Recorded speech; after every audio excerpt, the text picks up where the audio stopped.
Sim, agora até uma pergunta mais pessoal. Você, estudando tudo isso, o que você enxerga como... O que é a nossa vida, assim? O que é... Existe essa vida após a morte? Existe céu? Existe inferno? Tem vidas passadas? A gente volta para viver outras vidas? O que define alguém ser transcender ou não transcender e continuar vivendo aqui na Terra? Enfim, o que você acredita? Sim, sua pergunta é ótima, porque assim... Existe o futuro? A gente já está tudo predestinado igual? Então, né? Eu me baseio pelas experiências que eu tive. Então, eu tive também experiências espontâneas quando criança, depois vim a ter aplicando técnicas. E às vezes, mesmo sem aplicar técnica, eventualmente tive experiências espontâneas também. Então, assim... Experiências de quê? De quase fora morte do ou de corpo, fora do corpo? Fora do corpo, tá. Fora outros fenômenos que também acontecem, como visão remota, clarividência, coisas assim. Então, eu enxergo o mundo como essa ciência da consciência enxerga. O que a gente percebe? Que nós somos consciências em evolução. Nós estamos aqui na Terra para evoluir. Então, a gente percebe que o universo ele é muito mais complexo do que as pessoas imaginam. Por quê? Porque, primeiro, a gente admite que ele é multidimensional, quer dizer, ele tem várias dimensões. Então, quando você sai do corpo, você não fica aqui na Terra vendo as coisas aqui. Você vai para dimensões onde as leis físicas são completamente diferenciadas. Onde as pessoas, por exemplo... Então, essa questão que você falou, tem céu ou tem inferno? Até certo ponto, tem. Mas você já viu aquela alegoria da caverna de Platão? Sei um pouco. Caverna de Platão, o Platão diz o seguinte, que a gente, é como pessoas primitivas que elas conseguiam enxergar. Elas estavam presas numa caverna e tudo que elas viam nas paredes era a sombra do que acontecia fora da caverna.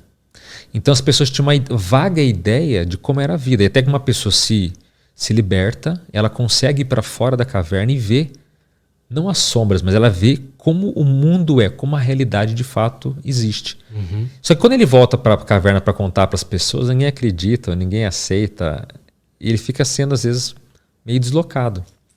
Então, as próprias linhas do conhecimento, as religiões, tudo isso, eles têm uma ideia, até certo ponto, da caverna de Platão. Eles veem sombras, eles veem a realidade de uma forma distorcida. Por quê? Porque muitas pessoas têm certos fenômenos, muitas religiões foram criadas a partir de pessoas que tiveram experiências transcendentes, experiências sensitivas, parapsíquicas, que tiveram um vislumbre, entenderam, viram um pouco da realidade e voltaram com aquilo. Eu acho isso muito interessante, porque claro, mesmo que a gente tenha aí trocentas de religiões, como a gente estava falando, existem padrões entre elas. Assim, até certo ponto tem padrões. Até certo ponto. Então, assim, por exemplo, foi feita uma pesquisa uns anos atrás, sabe quantas religiões já foram criadas? Mais de 100 mil. Mais de 100 mil interpretações da realidade. Então, assim, isso é do próprio ser humano, a gente quer entender o universo. Está tudo certo. Mas quando a gente vê essas experiências que você não acredita, mas você passa por elas, você vê que existem múltiplas dimensões. E essa dimensão material aqui é a mais rústica delas. Então existem outros locais além. Admitimos também que nós somos seres com múltiplos corpos. Então veja bem, se eu deixo o meu corpo físico, eu não sou meu corpo físico. Faz sentido isso? Sim. Então, por exemplo, quando você anda de carro, você é o seu carro? Não, seu carro é um veículo. Então o corpo humano para nós, ele é um veículo. Ele é um veículo para a gente se manifestar o quê? Nessa dimensão aqui. Mas ele não é a gente. Então, por exemplo, o cérebro pensa? É uma pergunta pegadinha, né? Vamos lá, um neurocientista falaria que sim, né? Sim.